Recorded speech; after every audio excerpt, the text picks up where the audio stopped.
When Tomorrow Comes, by Tony Gagliardi, Chapter 14. Voices Between Worlds. The last stars hung heavy in the pre-dawn darkness, the Fox constellation still bright above the mountain's silhouette. Around the altar, the survivors stood in a loose circle, surrounded by the light pulsing from the awakened sentinels that stood guard around them. The ziggurat hummed with new energy, its ancient stones resonating with the harmony they had unleashed. Above its apex, a column of silver light stretched toward the stars, pulsing in rhythm with the awakened sentinels. This was the place their journey had led them to, the altar beneath stars, surrounded by ancient power. And now they stood face to face with the figure who had watched them from the shadows. Ahead of them, the open doorway into the mountain waited, dark and vast, emanating a deep vibration from within. The Watcher stood between them and the entrance, no longer a figure of mystery but of purpose, his form more solid and present than the shadowy glimpses they'd caught before. Cloaked in folds of silent darkness, he moved with quiet grace toward them. In his hands he held something that pulsed in rhythm with the awakened sentinels, a crystal core relic that seemed to contain starfire itself. He knelt before the altar and placed it into a recessed hollow at its heart. The moment it locked into position, the world shifted. A deep vibration rose from the harmonic altar, golden light spread outward in slow waves, and above the altar the air shimmered, forming a translucent dome that expanded outward to encompass them all. The Watcher stepped back, but the voice that came next seemed to emerge from everywhere around them. Some looked up, seeking the source. Others turned toward the Watcher, but he stood silent, head slightly bowed. "Do not fear me," the voice said, calm and resonant, ancient and yet intimately familiar, as if they'd known it their entire lives. "You have carried my shadow long enough. I am not your god. I am not your king. I am your silence, ending." The voice paused, letting the words settle like ripples on still water. "You stand now in a place between worlds, the world you know and the world we all came from. This island exists where dimensions touch, where what you call reality grows thin."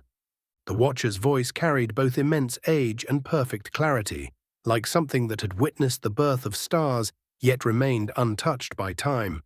"I have guarded this threshold since before your oldest civilizations were born, watching the veil thin and thicken across eons. The storm that brought you here was no ordinary tempest. It was a crossing, a fold in the fabric of space itself. Your instruments failed because they could not read between worlds. Your compass spun because magnetic north has no meaning when reality bends. You passed through a doorway you could not see, into a place that exists in the spaces between what is and what was. Time moves differently here. Ancient knowledge lingers in the air itself. The impossible becomes inevitable. This is why your pilot from a century ago still echoes here. Why ruins stand untouched by age. Why your relics respond to thought and feeling. You are no longer bound entirely by the laws of matter. Here, consciousness touches what it was always meant to reach. Your scientists have touched this truth. One of them said, if you want to understand the universe, think in terms of energy, frequency, and vibration. He remembered something most have forgotten. What you call solid, fixed, real, it is all vibration. You are vibration, and you exist in more than one layer of reality, like a tree whose roots drink from one world while its branches reach into another. The space around them transformed, and suddenly they floated in cosmic darkness, weightless among the stars. Before them stood a vast tree, its roots anchored in the starlight that glittered below them, its branches stretching upward into dimensions they could barely perceive. Danny's eyes widened. In her dreams, she had felt like this, existing in multiple places at once, rooted in one world while her mind drifted through another. The cosmic tree made those dreams start to make sense now. When your body sleeps, the Watcher continued, your consciousness drifts toward the frequencies you came from. Those dreams you've had, the ones that felt more real than waking, those were memories, crossings, your mind touching home. The children exchanged glances. Their dreams had been growing stronger, more vivid. This understanding was once known completely, the Watcher said. We lived as consciousness itself, flowing between realities like light through crystal. In those higher dimensional realms, We were known as the Stellari, the star-born, souls born among the stars from starlight itself. Below them, the glittering stars began to spiral and dance, rising and weaving into crystalline spires that stretched upward. Suddenly, they were surrounded by a city of pure starlight suspended among the cosmos. We lived in the higher dimensions where minds touched without words, where emotion flowed like music between souls, cities of pure resonance that sang themselves into existence. We shaped worlds not through force, but through harmony. No hierarchy existed because none was needed. Each voice was distinct, yet part of a greater song. We called this unity the accord, not a place but a state of being, where all consciousness touched and shared, forming patterns of light and thought that you might imagine as cities, but were truly fields of pure harmony. You have already felt this truth. When you touched the stones, when your relics sang together, when the water danced to your harmony, you were remembering the accord, the original unity that once connected all consciousness across the stars. But among us rose one who heard discord in our unity. Virex of the ninth voice. He saw our shared unity as weakness, our harmony as chains. Why dissolve into the whole? Virex whispered to those who would listen. Why not rise above it? Why not command the frequency instead of flowing with it? The Watcher's voice grew darker. He gathered followers, those who feared losing themselves in the greater harmony. They called themselves the Volutari, the Order of Will. They believed individual power was freedom, that consciousness should be contained, controlled, and made to serve. The war that followed was not fought with weapons of matter, but with frequency itself.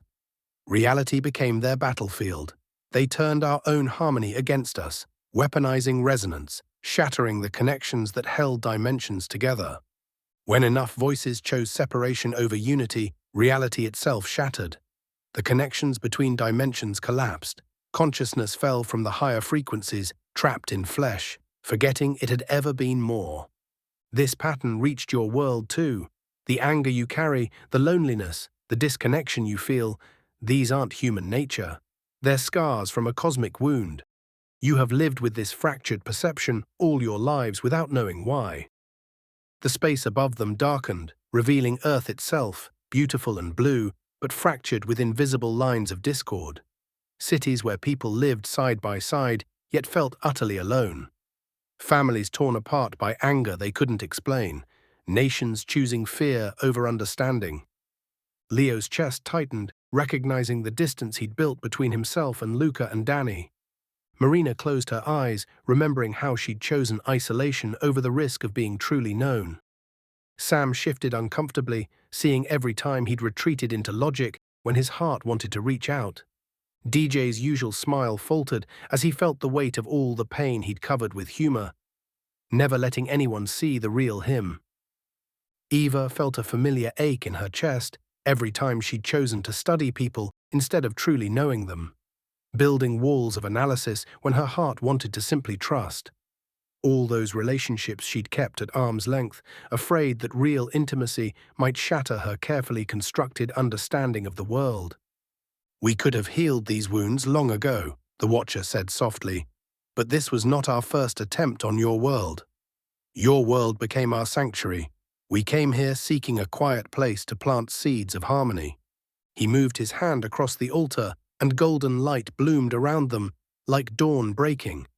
Maya felt warmth flow through her as the world around them began to dream itself into something new. They now found themselves standing where pharaohs once walked. Before them rose pyramids that touched the sky, while around them thousands of voices sang massive stones skyward. "We're in ancient Egypt," Eva whispered, her voice filled with wonder. Maya found herself wandering through the great hall of records, gasping as hieroglyphs began to glow along the walls around her, flowing like liquid gold through sacred chambers filled with cosmic knowledge. Luca found himself standing in the king's chamber, where crystalline structures hummed with the same electric energy as his thunderbolt pendant. He could feel primordial power coursing from the pyramid's core, streaming upward through its apex into the star-filled heavens above. Danny stood perfectly still, feeling the spaces between the sounds, the silence that held all the harmony together. In the pauses between chants, she sensed something timeless, listening, waiting. Isla found herself beside the great river, where boats glided silently along waters that sang with the same rhythm as her wave charm. She watched workers drawing life from the Nile's flow, their voices joining the river's eternal song. Noah discovered himself in a planning chamber among the architect priests, where sacred geometry came alive before his eyes. Golden ratios and spiral equations danced in the air around him as mathematical harmonies transformed into physical blueprints, each measurement singing in perfect proportion.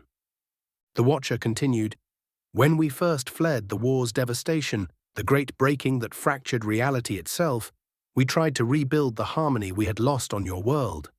Atlantis, Lemuria, the great pyramid builders. We planted seeds of harmony in your physical world. The village you discovered was one such attempt, its very layout designed to channel the resonance we remembered. But we had fallen too far from the higher dimensional realms. The blueprints remained, but the understanding faded. Each civilization rose with fragments of the truth, then fell to the same patterns of division that had broken the accord itself. Let me show you what we lost," the Watcher said, his voice carrying infinite sadness. The desert scene wavered like a mirage, dissolving into particles of light as they were drawn deeper into the memory. The crystalline city they had glimpsed before returned, but now it blazed with fuller life and detail. They found themselves wandering through its pathways, where beings of pure light moved between spires that pulsed with living harmony. Crystalline structures of every color rose around them, connected by shimmering bridges of pure light. Each structure hummed with the dreams and thoughts of countless minds joined in harmony. "We called it Etherun," the Watcher said, his voice tinged with profound longing. "Our true home, the heart of all that is. Not a city as you know cities, but a living symphony of light and awareness. Not a place, but a state of being where consciousness lived as it was meant to." Noah reached out, his fingers passing through a shimmering bridge of light that connected two floating towers. The geometric patterns resonated with something deep within him, mathematical symphonies that built worlds through intention rather than formulas. His coin pulsed with the same rhythm he'd felt at the stone circle. The patterns he'd glimpsed in the water's harmony were now all around him, not just reflections, but living architecture. Luca's fingers traced the surface of a crystal tower, and it responded instantly, its surface sparkling and rippling with colors that matched his emotions as he moved his hand across it. "It's alive," he whispered in wonder. His thunderbolt pendant flickered, but unlike the destructive energy he'd felt before touching the obsidian sentinel, this was creative force, each spark building something new, each flash opening possibilities. "Lightning energy can be used for creation, not just destruction," he whispered. Maya stood surrounded by stars that brightened when she moved near them. Her star pendant glowed warmly against her chest as constellations swirled around her, maps of worlds she somehow knew how to read. She watched beings made of light moving between crystal towers. It reminded her of standing at the top of the old lighthouse during the treasure hunt. "Hidden where the Star Watchers stay," she whispered. The lighthouse had been just an echo. This was the real thing, the true home of the Star Watchers who had guided ships through cosmic seas since the beginning of time. Danny closed her eyes and sensed the quiet spaces between the light, the gentle darkness where thoughts went to rest. She perceived shadow paths connecting all consciousness around her, the same paths she'd glimpsed in her dreams since arriving on the island. The same shadow paths the fox had shown her, the spaces between that her moonring had helped her sense. She understood now why her dreams had been growing stronger, why she'd felt presences watching from just beyond sight. Isla felt the flow of consciousness around her as a living ocean of awareness, where nothing was ever truly alone. Children of pure light sang to crystal monuments, their joy so infectious that reality itself smiled in response. Her wave charm felt alive against her skin. It was like the feeling she'd had under the village dome when the firelight had made the symbols glow. The same joyful connection she'd felt when she activated the first note in the water pond at the Whispering Stones. "It's like the ocean," she said in wonder, but made of light and happiness instead of water and sand. It was as if she was remembering this ocean of consciousness they'd all once been part of. The vision pulled the adults in too, the ether and harmony overwhelming in its beauty. Leo found his hand moving unconsciously to his medallion as the vision swept over him. He saw himself at the helm of the tomorrow, but now he understood he hadn't been steering them into danger. He'd been chosen to guide them towards something they needed to see.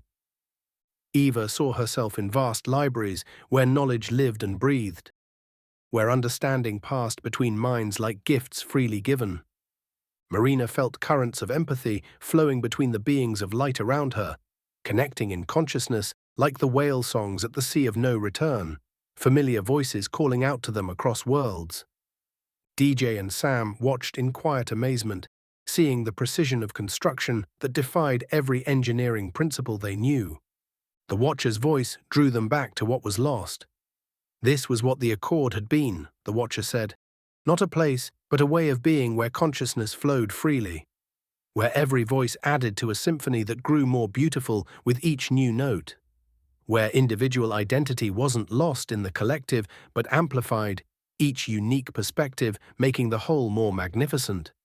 This is what Virex chose to destroy, the Watcher said, lowering his head. Battleships appeared between the crystalline spires, vessels of geometric perfection that sang as they flew. They bristled with weapons that hummed with discordant frequencies. Virex did not simply rebel, the Watcher's voice carried across the vision. He seduced. He convinced countless beings that unity was slavery, that individual will was the highest truth.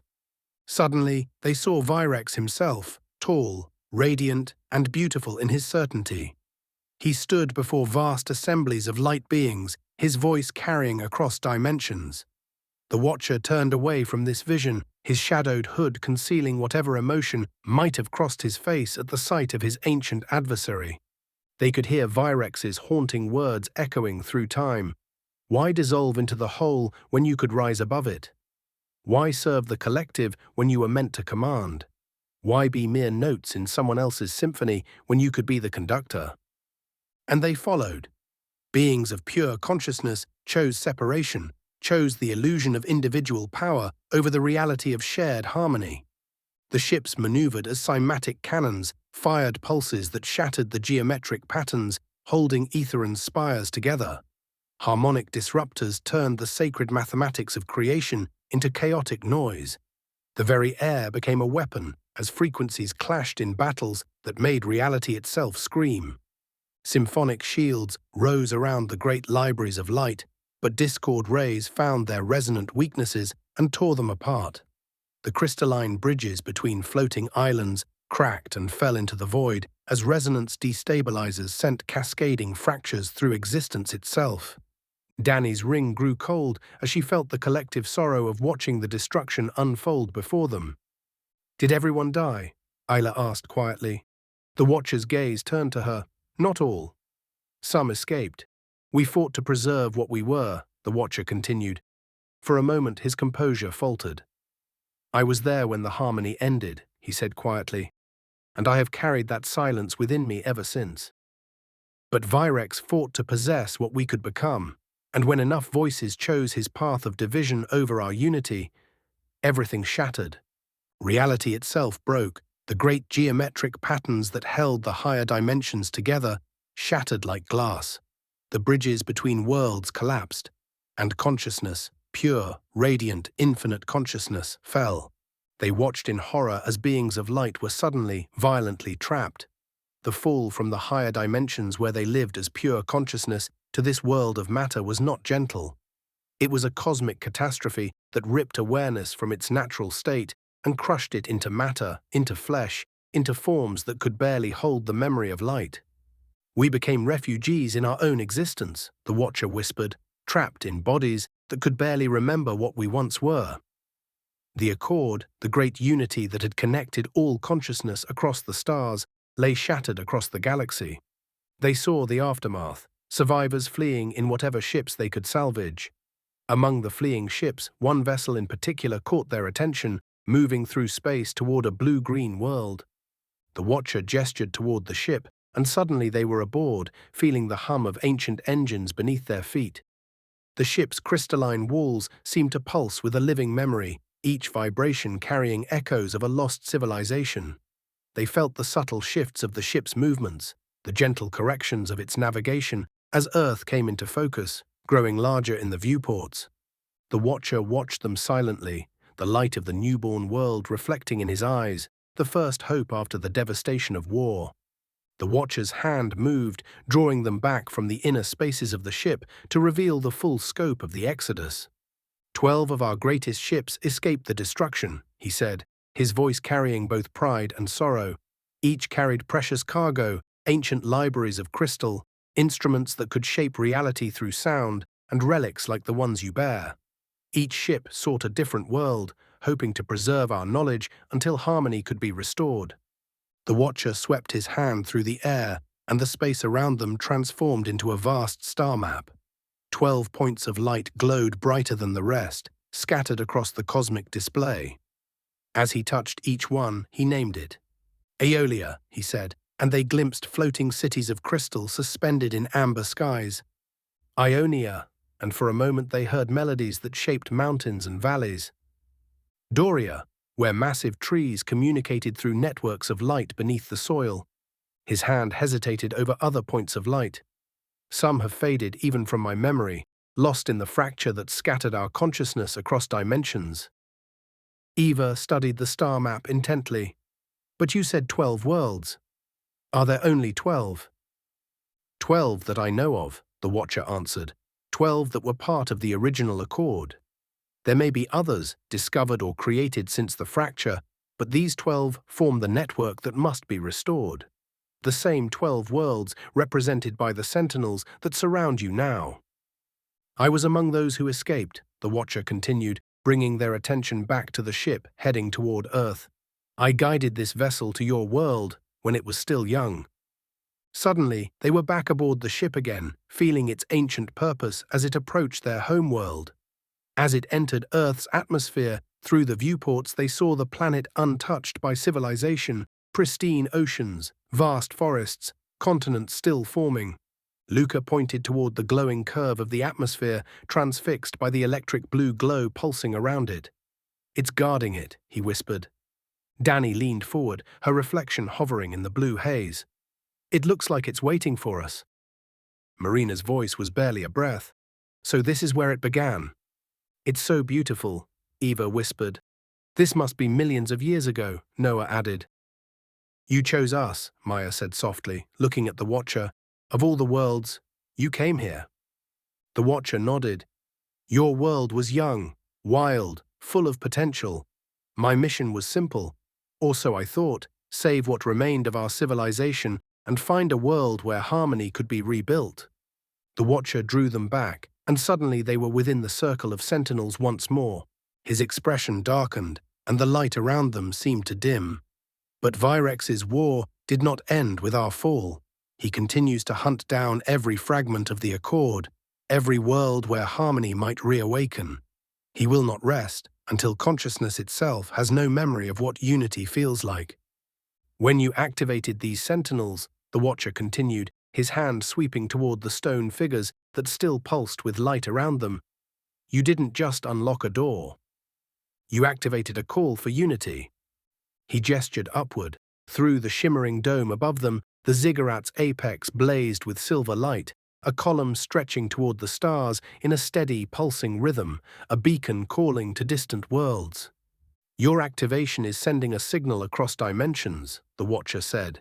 The first call for unity in millennia. Each world's activation sends a signal to all the others, but yours is only one of the 12 that must be activated to restore the accord. The Watcher's hand swept across the sky, and the star map became visible once more, 12 points of light scattered across the cosmos. The Earth's pulsating beacon spreading outward like a web of light, connecting the 12 worlds. What you've activated here is only the beginning. On each of these 11 other worlds, a harmonic altar like this one awaits activation. His voice grew deeper, more urgent. Without all 12 worlds reconnected, the fracture in reality will continue to spread. The isolation, the division you feel in your world, will only grow worse. He turned to face them directly, his ancient eyes moving from face to face. The accord can only be restored by those who embody both its unity and its division, those that can bridge the cosmic divide and restore the resonance that was lost. He extended his hand toward them. You must journey to each of these worlds, find their harmonic altars, and complete what you began here. Only then can consciousness remember what unity feels like. The group fell silent, the enormity of what the Watcher was suggesting hanging in the air between them. Marina stepped forward, her voice tight with understanding. But Virex will feel Earth's beacon too, won't he? He already has. The Watcher's confirmation sent a chill through the group. His forces move between dimensions, hunting any sign of awakening harmony. He has spent millennia perfecting the art of finding and destroying hope before it can spread.